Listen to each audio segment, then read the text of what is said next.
Ladies and gentlemen, good day and welcome to the Q2 FY26 earnings conference call hosted by Filatex India Limited.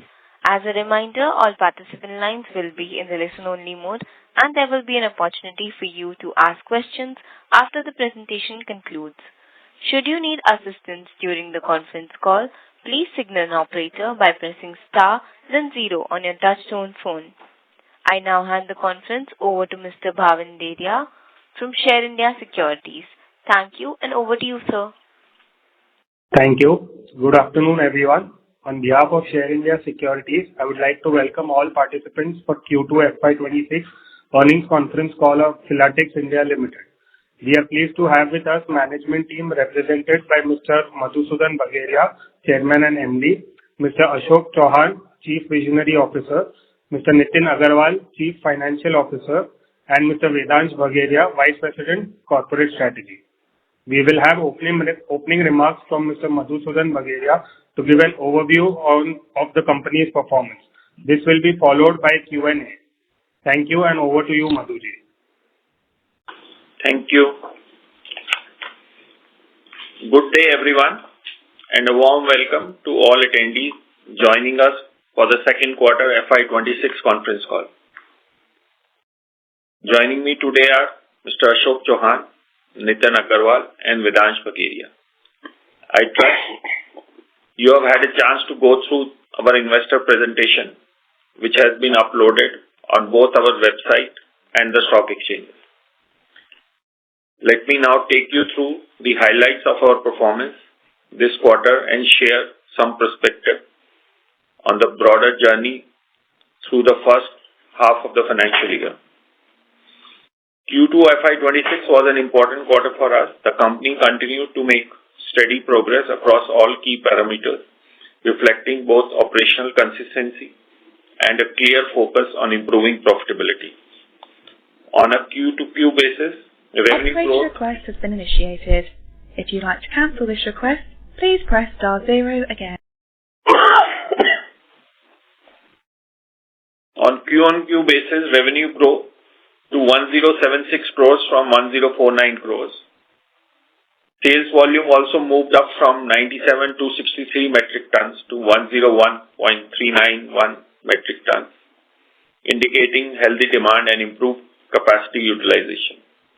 Our EBITDA rose by 14.36%, reaching 88.93 crores compared to 77.76 crores in the previous quarter. PAT followed a similar trend, increased by 16.8% to 47.58 crores, up from 40.74 crores in Q1. This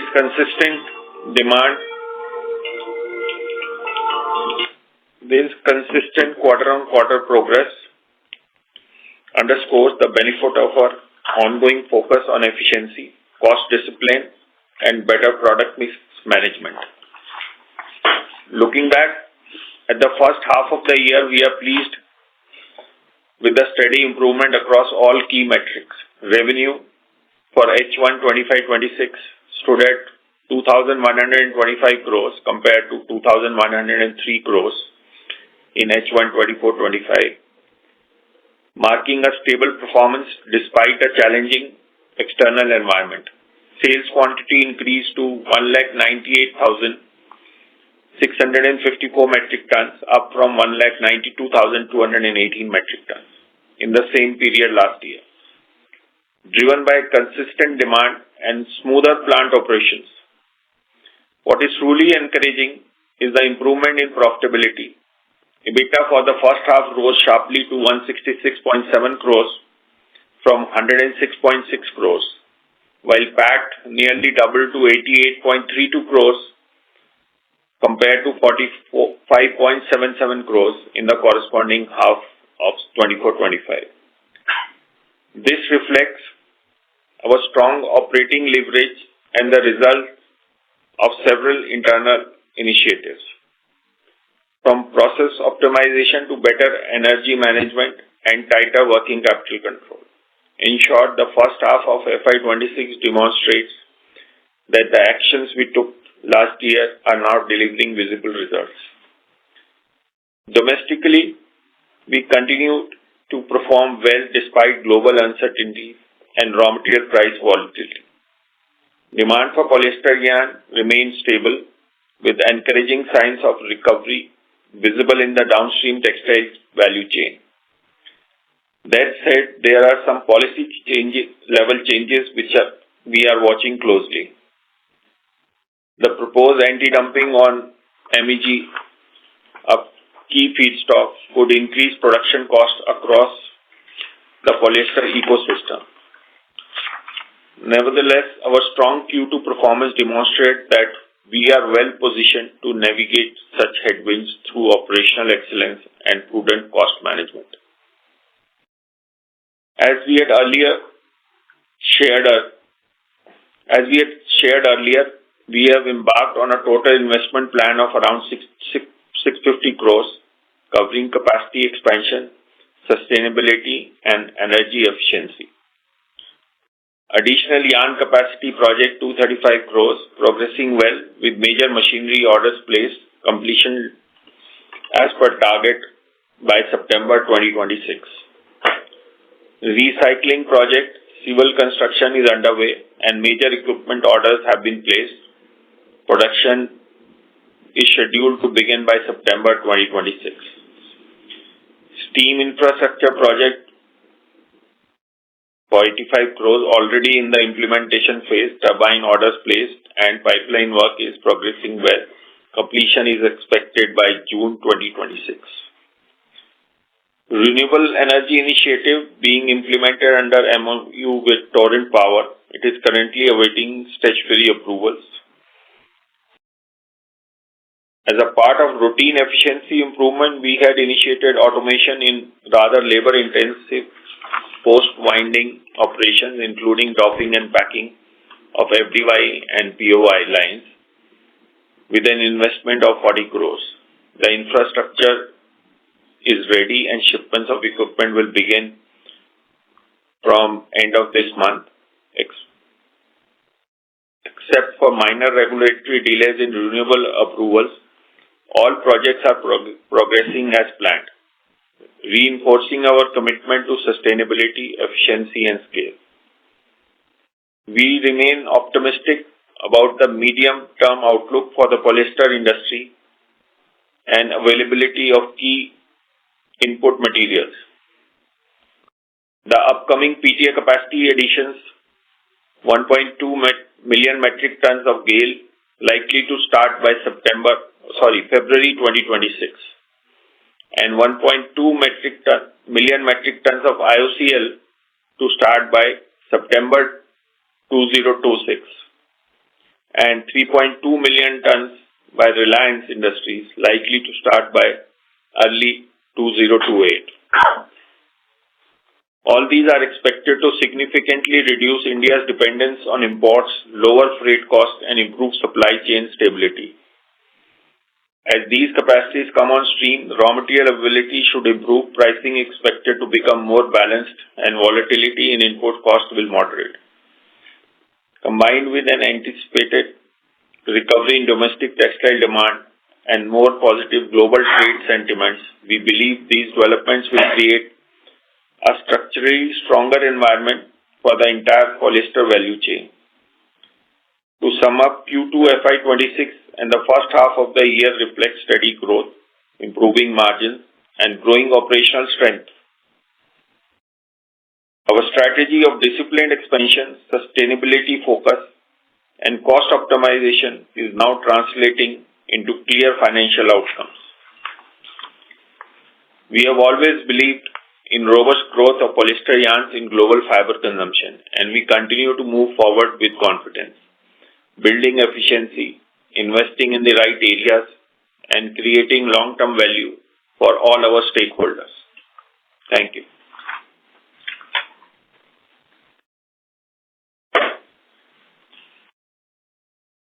Hello. Thank you very much. We will now begin the question and answer session. Anyone who wishes to ask a question may press star and 1 on the touchtone telephone. If you wish to remove yourself from the question queue, you may press star and 2. Participants are requested to use handsets while asking a question. Ladies and gentlemen, we will wait for a moment while the question queue assembles. The first question is from the line of Surya Narayan Nayak from Sunidhi Securities and Finance Limited. Please go ahead. May I audible? Yes, sir.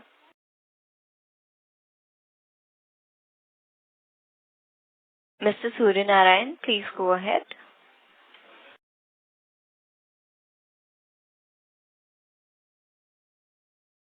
Oh, Mr. Surya Narayan, you're not. Hello?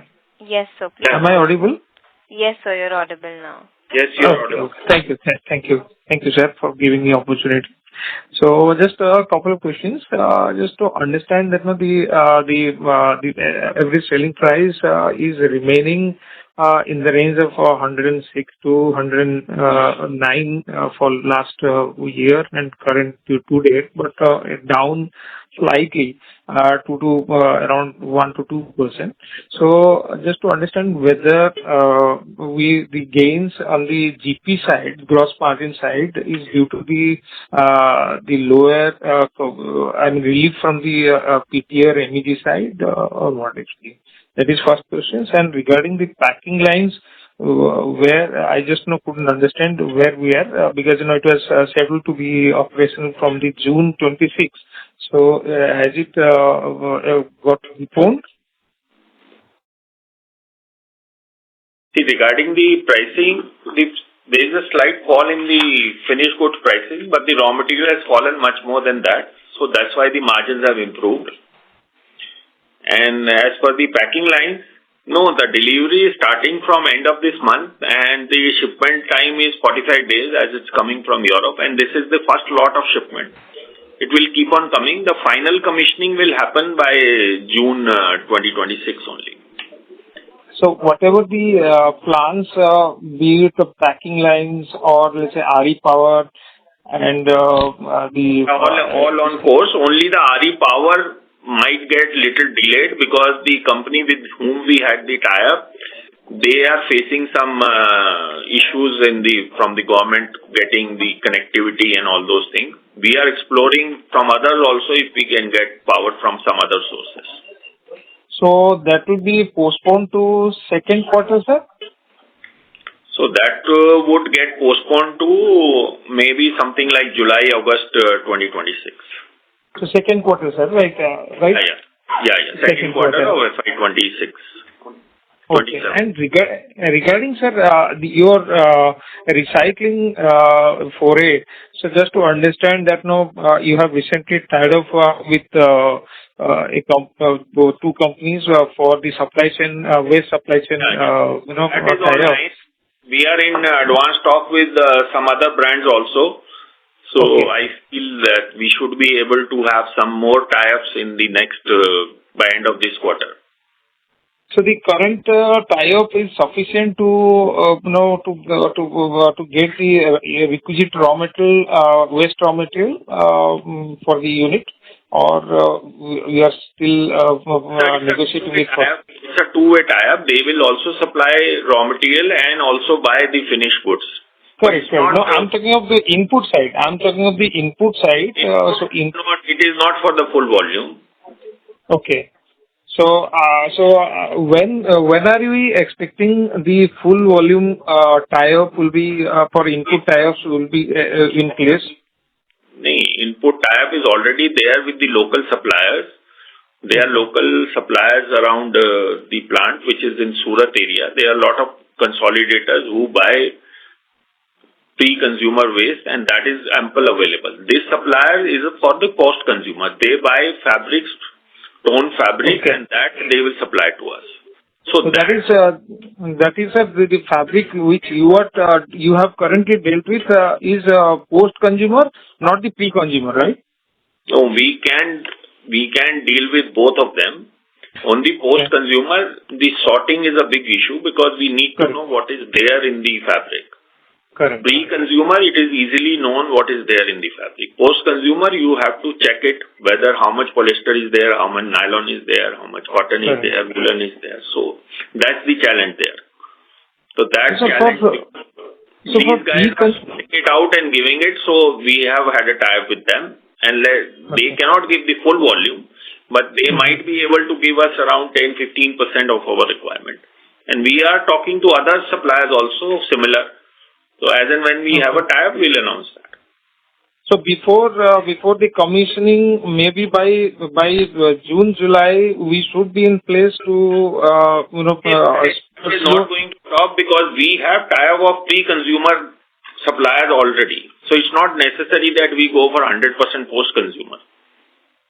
No, I'm talking of pre-consumer because pre-consumer would be easy because consumer we have the full volumes available. That's not an issue. Okay. And sir, is there any chance that we would be thinking of setting up more units after the testing success, maybe in the second quarter of third quarter of the next year? So, based on the performance of this plant, we will definitely be going for multiple plants or a bigger plant. That will decide after this production comes in. Definitely, we will putting up more plants. This is just a starting plant only. So far as the the virgin fiber is concerned, after this 12% expansion of the capacity, we'll make a full stop with sweetening of the production facility with more productivity programs, right? I will not call it a full stop, but there will be no major expansion. There can always be 2%, 4% expansions.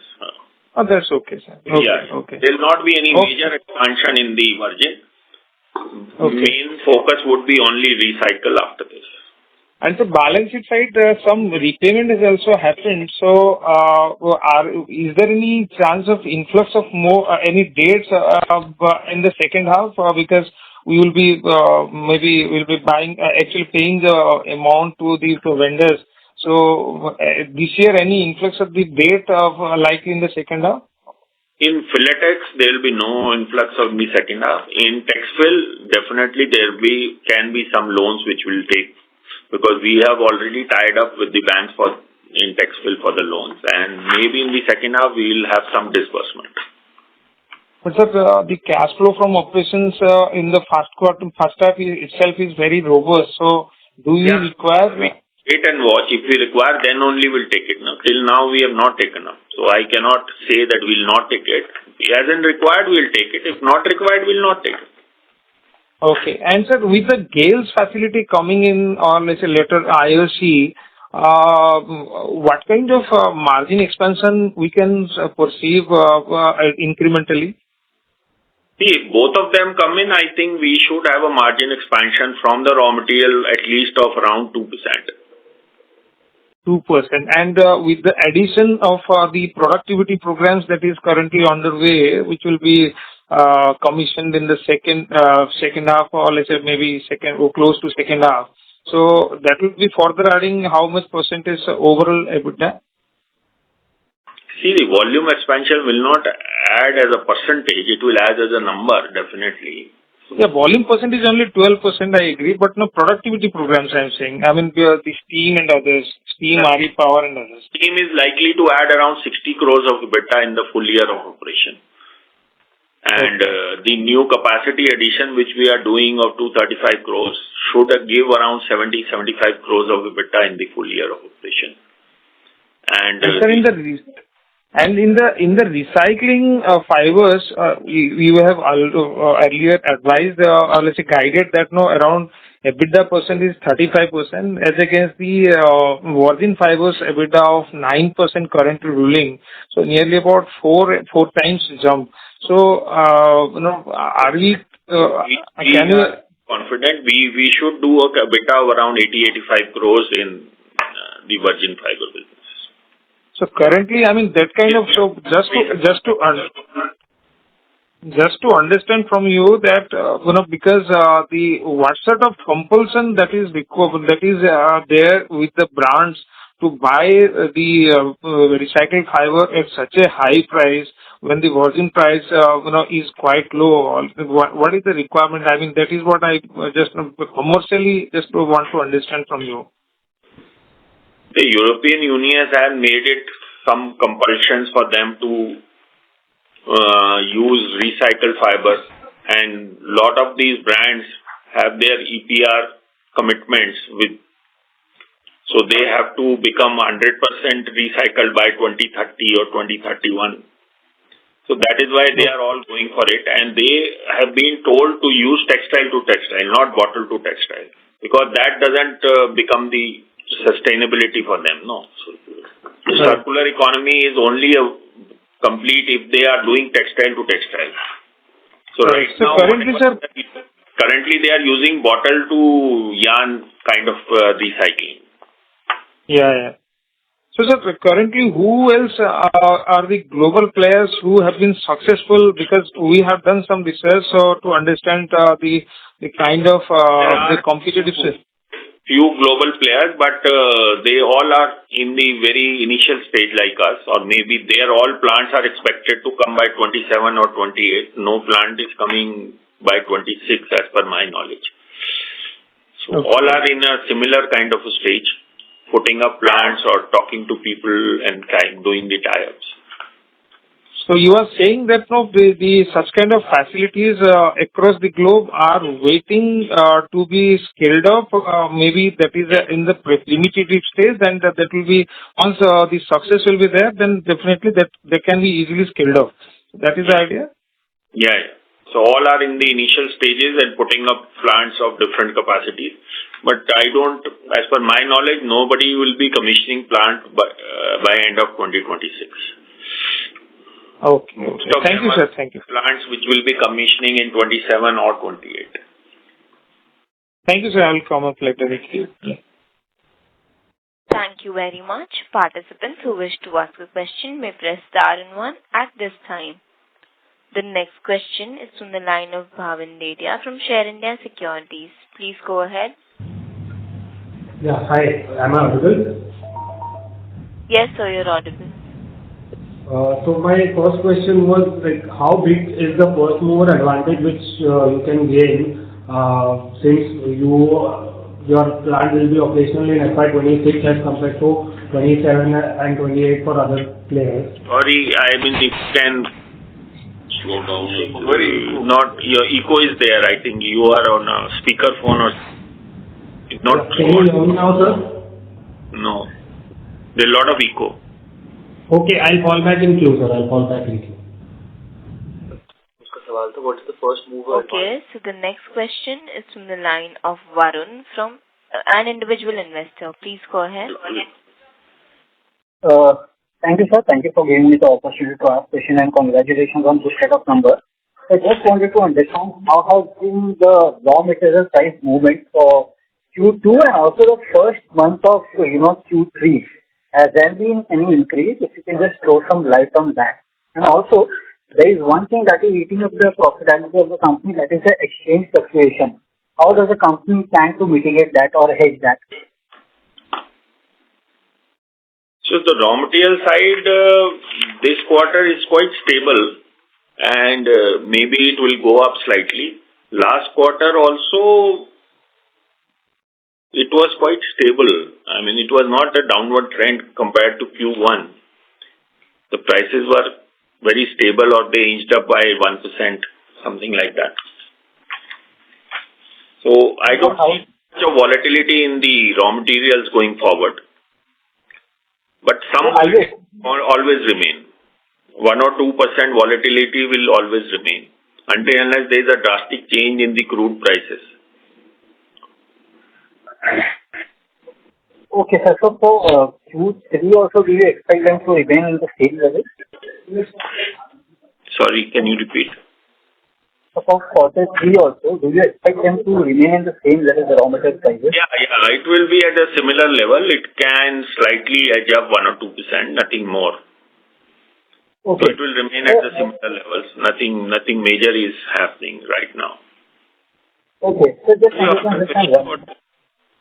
I mean, the exchange fluctuation, sir. We had hedged only a portion of our outstanding, which we were supposed to pay in this year. We had hedged it, but the rest of it we didn't hedge it, and because of that, the loss is there. That's a notional loss. That's not an actual outgo. And maybe once the things cool down, we expect it to come back to maybe around 100 or something. because the hedging cost is also pretty high. If you hedge it regularly, we would have been still at a higher level than what we are at today.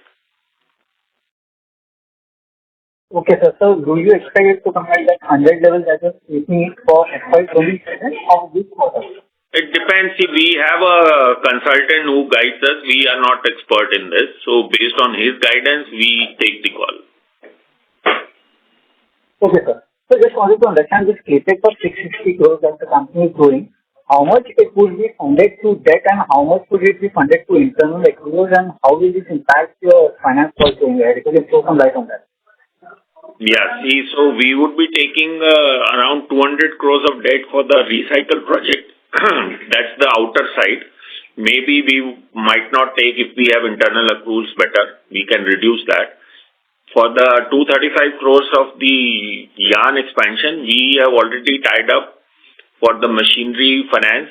So there the loan amount would be around 125 or 130 crores. These are the two loans which we'll be taking up.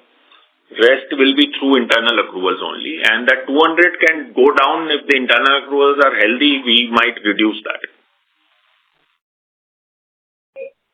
Okay. Thank you, sir. Thank you for the answer. Thank you very much. The next question is from the line of Niraj Mansinka from White Pine Management Private Limited. Please go ahead. Yeah, thank you for the opportunity and congrats for the good numbers. Few questions. One, what you said about the anti-dumping on MEG. Can you elaborate on that? So there is an anti-dumping which has been recommended by DGTR. Although you might have seen there a lot of advertisements in the paper by the MEG producer and from our association also regarding that the government should not put it, because finance ministry has the discretion whether to put it or not put it. That's one thing. But even if it is put, then also see there is a lot of material available from USA. USA doesn't have anti-dumping. And since this raw material is in short supply, I think in all prudence, I don't think the government will put it. And there is no planning of any new plant capacity of MEG coming in India in next 3 to 5 years. Because this is a commodity which is overall worldwide surplus. So hence the margins are little under pressure, and based on that they have found the dumping. Although dumping is not there, it is just the profitability is bad. It's not dumping because these producers who are giving to India are not giving at a lesser price than what they are selling to the other parts of the world or locally. Even if it comes, I think there are certain ways to mitigate that to a major extent, because like I said, USA is lots surplus MEG now, which they have been supplying to China. And recently we have also bought 1 or 2 parcels from USA, so which are available at a better price than what is current prices in India. Okay. The second question is on the polyester recycling. In the past you had said that the recycling realization is 45 rupees higher. So what would it imply what is it right now? Recycling prices over still in that range, 45-50, depending on that. It's still in that range. But then your EBITDA, and you said you will do 85 crores, 85 crores EBITDA. That's on the yarn side. See, we are making only the chips. So we'll not be enjoying the 100% 40-45 rupees. We'll have to pass it some to the yarn guy also. No? So our margins would be little bit like maybe 30-35 rupees a kg. That's why I said we should do around 80-85 crores. Like our capacity is 27,000 tons. So if you multiply that by 35, what you get around that number, 30 to 35. Okay, I got it. But do you not have plans to make yarns from that, the forward integration? And already we have our own facility there we can make and give it. But in future, we don't want to go and make yarn for that. No, that is the very normal thing to do. Our specialty is in converting waste to chips. After that, it's a normal process. So going forward, we would like to put more plants of waste to chips rather than making yarn. We can always supply yarn and let people know that this can be done and this is the quality what you can get. Got it. So, and what is the possibility of it being delayed or it being earlier, the entire CapEx for the polyester? I don't see more than 1 month or 2 months here and there, max. Okay. And have you, do you have enough raw material availability to scale up the production within the 3 or 4 months of the commercial production start? For the recycle? Yes. Yeah, recycle availability for this plant is no question, no problem. We'll have enough raw material available to scale it up to full. Also, we have an inbuilt capacity to go 20% higher. If everything falls well in line, maybe the plant can run up to 20% higher capacity. Okay, got it. So, okay. So, please correct me if I'm wrong. Like, what you're saying is, in EBITDA terms, Yeah. that current run rate of EBITDA is 330 range. I'm just multiplying current EBITDA into 4. Right. You have a steam coming up of 60 crores additional. You have a new capacity adding 75. Recycled 85. So you can almost go to 500 to 550 crores. 550 crores is what you can do. Even this run rate of 330 should improve if things are like this. Going forward, I think the 330 should become around a 400 run rate. Yeah. So you are heading towards, you said 2% because of PT also. Yeah, that also will make a difference. Yeah. No? Yeah. So basically you are heading towards the 600 crores EBITDA possibility. Is improving. That can also add a 1 or 2%. So there are a lot of factors. There could be some surprises also. But overall, I feel we should be able to do better than what we are doing today for the running capacities. And then all these extras will add to the margins. Okay, got it. And last question was on the material handling and other automation. Can you just share some qualitative thought on that, what you're doing and how it these days, get manpower is getting a problem, and lot of plants have new plants which are there. They have already done automation. So we thought it's an opportunity. We have the requisite cash flow to do it. So we have invested in this. What is that? These robotically, bobbins are taken out, and then there is no human touch, and they get packed. So FDY more or less 100% will be done like that. So their downgradation and other things will go down because there will be no human touch in that till the entire thing is packed in the boxes or pallets. Okay. In POI also it will be docked automatically, and some of it will get packed. Some which we use internally will definitely get transferred to the texturizing. So that's what we have done. This will reduce our dependence on the manpower by almost 160 to 180 people we will be able to reduce by putting this. Okay. 160. Okay, got it. On a total employee base of how much? No, total employee base, including all staff, and is quite high. We have around 2,500 people on roll. No, that's also meaningful. That's a good. Yeah, I mean, whatever we could get the workers today is also getting a challenge day by day. Right. Okay, great. Thank you very much. Yeah. I come back to you. Thank you very much. The next question is from the line of Rahil from Sapphire Capital. Please go ahead. Yeah, hi, sir. Am I audible? Yes. Yeah, so any sort of outlook or guidance you can share when it comes to volumes or revenue? Sorry, can you speak a little louder? Not able to. How about now? Better? Yeah. Yeah. I was just asking if you can share any sort of outlook or guidance when it comes to your EBITDA you've covered pretty much, but when it comes to volumes or revenue front for the foreseeable future, which is H2, and then in the next year when all the capacity is up and running as well. So if you can provide a certain direction where we head in terms of growth. Volume wise, I don't think much will change in H2 second half or H1 of the next year because we are not adding more capacity and the utilization is pretty much almost full. So there will not be any much addition in the volume side till H2 of next financial year. And of course, definitely margins, I have already said we should improve. Top line, bottom line in our case will not change much drastically because it depends on the raw material prices a little bit. So there could be 2-3% up and down, that's all. is more or less stable. The margin will improve going forward, as I have indicated.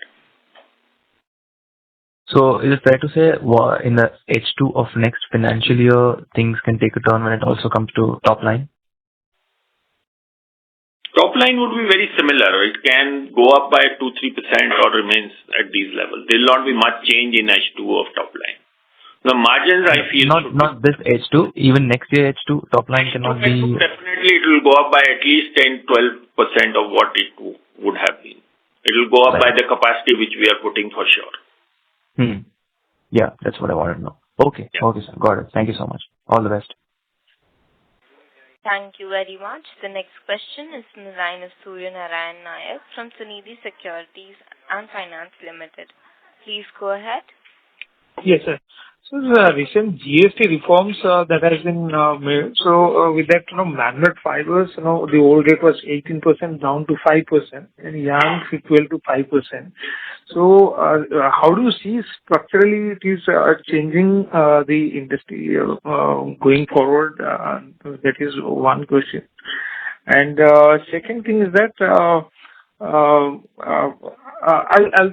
come to the second question. So this is the first question. Please answer. See, GST reform from 12 to 5% is for the yarns only. But as far as the consumer is concerned, they were always getting fabric at 5%, garments at 5%. Only change which for the consumer, right, the last consumer is that garments above 1,250 rupees were charged 12%. Now that has been changed to 2,500 rupees to 18%. So that's the only change which has happened. That I don't think will make too much of difference in the demand and supply. Because at the previous level, if the inversion is now with us only, the inversion has been removed from the garment and the fabric guy. So for our inversion has increased, and that we are representing the government to even reduce that. So maybe it can increase little bit of demand. Also, the manufacturing activity in the fabric can increase because now they can put up new capacity and they can claim GST of the capital goods also and adjust that in their value addition. So that is the only benefit the fabric and the garment producers will get. Okay. And so the second question is that we are having very good relationship with our suppliers. We are getting good rates in their stalwarts. So in the industry, so it is quite difficult to digest. But going forward, as we progress, the PTA facilities of IOC, GAIL and IOC will be coming up. So do you think that maybe overseas reliance on the PTA and the MEG side will come down, and that will reduce the exchange volatility, and in our case the line item that is constantly quite a disturbing element, that will go down? Yes, it will go down because PTA, after these two plants are there, imports will virtually be very, very negligible. MEG imports will always be there because there is no new facility of MEG coming up. As and whatever capacity increase happens in India of polyester, MEG imports will increase. So MEG side, we don't see any relief coming in next 3-4 years because there is no plant plan to put MEG. But PTA, which is a major raw material, yes, definitely after these two plants, the imports will drop drastically. And so for the new loans that you have spoken about, that is for recycle around 200 crores if need occurs, and for the expansions 125 to 130 crores there if need occurs. So are we going to? We are taking for sure. That is for the equipment which we are buying from Germany. It's ECB that we are taking. That 200 we will reduce looking at the cash flows. But sir, don't you think, is it the mandatory thing that we should have taken ECB instead of rupee debt? It is not mandatory, but it is prudent to take that because I don't think we can fund the whole 650 crores through our internal accruals. So my point is that when the rate interest rate is going down on Indian side, so rupee debt would have made more sense. These are not fixed interest rates. These are rates which get adjusted every 6 months in ECBs. So every 6 months, whatever is the current rate, over and above that, you pay a certain premium. That's how it happens. So it's not that you have locked the interest rate for the entire duration. So you think the ECB will still be cheaper than the INR rate? Yeah, it is cheaper. If I hedge it, it is still cheaper than 0.5% to 1% than the local rates. Okay. Okay, sir. There's some things. Thank you very much. The next question is from the line of Bhavin Dedia from Share India Securities. Please go ahead. Yeah, sir. Hi. Am I audible now? Yes, yes. So, sir, just wanted a outlook, like in the previous call you had mentioned that there was domestic demand weakness, and so how is domestic demand panning out currently? And I am aware that H2 margins were better. So since in H1 we have already achieved 7% EBITDA margin, approximately what can be your guidance for H2 FY26 being the winter season coming ahead? The H1, according to me, the EBITDA margins for the H1 is 7.84%. And I think we should do at least 8.5 to 9% in the H2. So full year will come around 8.1%. Yeah, full year should be above 8 for sure. And sir, how is the demand scenario in the domestic market? Demand is quite good. Quite good. Yeah. It's a balance. I mean, there's no problem in selling the goods. Until unless the government comes up with some different things, otherwise the market looks good and I don't see anything going wrong. And in this season, like, the demand is little high in the winter season. Yes. And sir, any update on that minimum import price by the government for our HSN codes? Like you mentioned that there was... No. Right now, it's still in the progress. Nothing has come out as yet. We are working on it to get these done. Even for DTY, we are trying if the government can put some minimum import price. No update as yet? No. Nothing concrete has happened. Still in the pipeline. Okay. That's it, sir, from my side. Thank you very much. The next question is from the line of Neeraj Mansinka from White Pine Management Private Limited. Please go ahead. Yeah, thank you. I just wanted to know one more thing. There was proposal by the government they had imposed, I think, BIS norms or some norms for import of the fabric. Various HSN codes were there, and later on the import started happening from other HSN codes. So what is the status right now in terms of the import of the fabric from outside China? It's still happening from certain HSN codes, and it's quite a decent volume. We are trying to get MIP done on those HSN codes also. If that happens, that will give really good boost to the Indian market. Okay. And do you see... okay, I know it's difficult to predict. Do you see that this is the last one, or they can find more areas of import? I don't know. I mean, we have tried to given them a list of almost all the HSN code. Rather, we have shortened it. We have said you put it on the 4-digit rather than going on 8-digit. If you put on 4-digit, then almost everything is taken care of. That makes sense. Yeah. Okay, got it.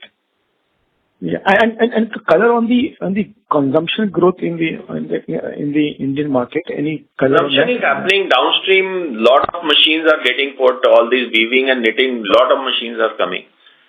So we see a very good future going ahead because downstream is really booming. Because there was a rumor that there will be a BIS on the machinery, so people have preponed to put all the weaving and knitting machines. So there is a huge quantity of those machines coming in. Okay. So you are saying that because they have put the weaving machines, they will be bound to utilize at least that much. Demand should increase, no? Okay. But the consumption at the final leg of the customer should also increase, not to justify that. Yeah, that so with the GDP rise and other factors, it will increase. With this government giving incentive, reducing income tax to 12 lakhs, all those things will put more money in the hands of the people and the normally first thing people do is buy clothes if they have more money. Okay, great. Good. Thank you. Thank you very much. I got it.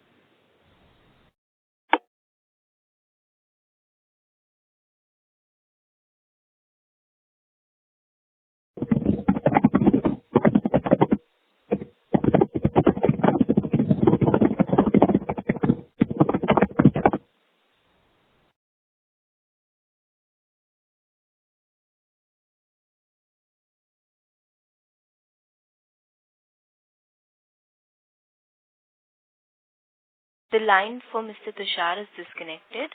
The next question is from the line of Surya Narayan Nayak from Sunidhi Securities and Finance Limited. Please go ahead.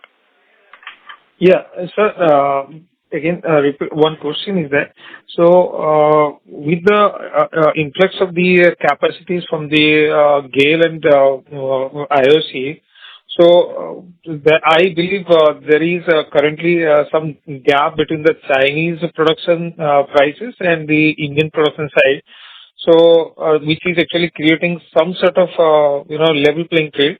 So, do you think that that level playing field will be, the gap in level playing field will be breached post, operations of the GAIL and IOC?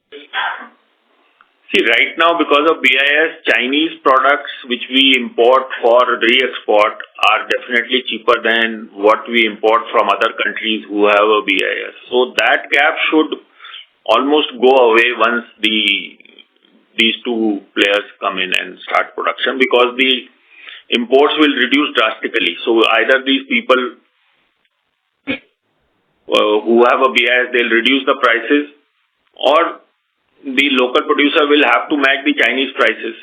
So I don't say 100%, but yes, to a major extent, that gap should go away. Today, that gap is around $35 per ton in PTA. Chinese are $35 per ton cheaper than the BIS and the local producers.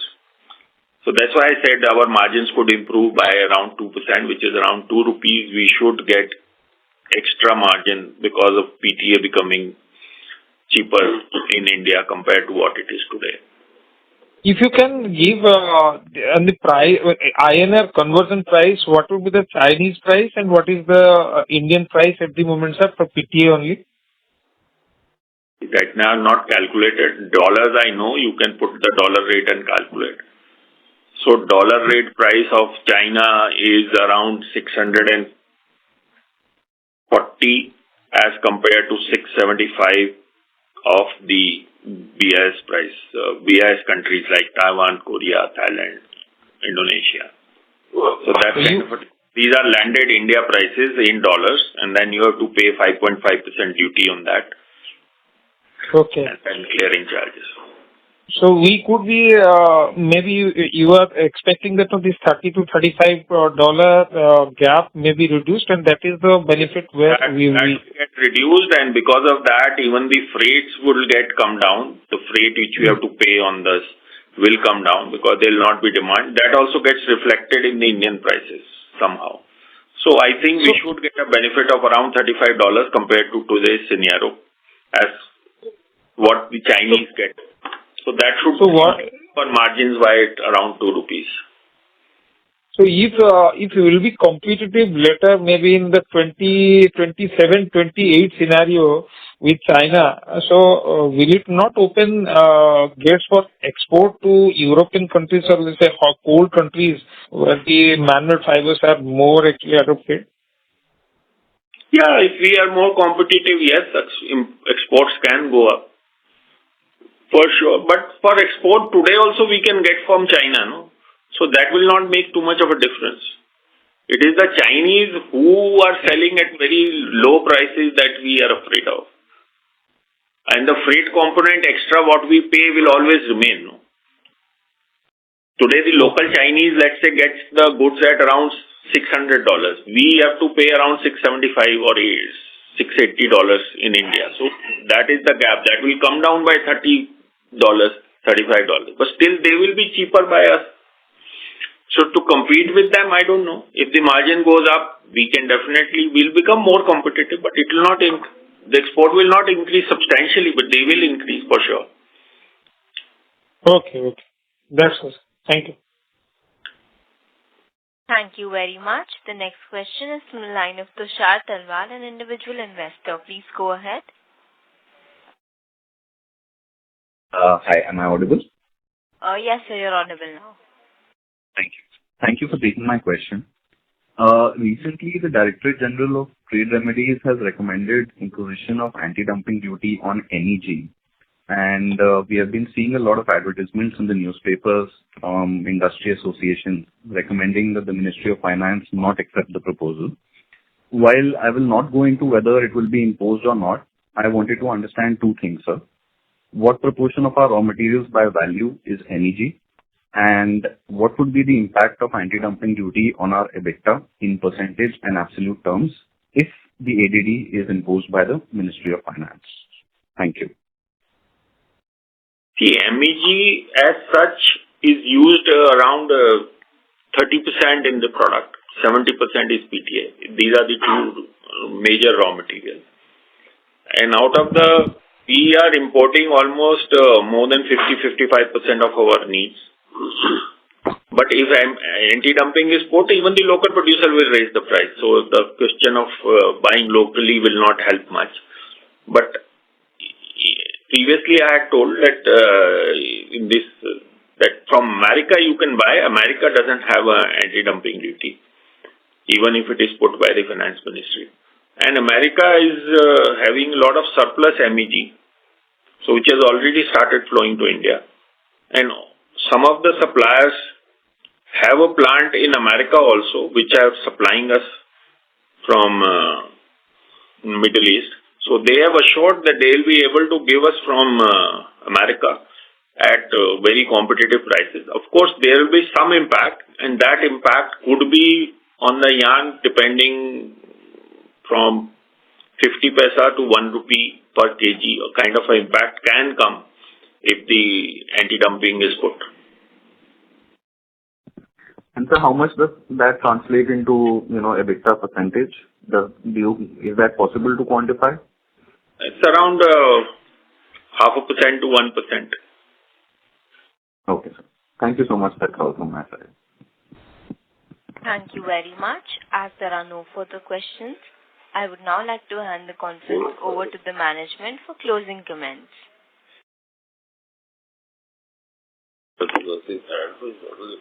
Thank you all the participants for sparing your time in joining us, and hope to talk to you all in the next Q3 of this financial year. Thank you, everyone. Thank you very much. On behalf of Filatex India Limited, that concludes this conference. Thank you for joining us, and you may now disconnect your lines. Thank you.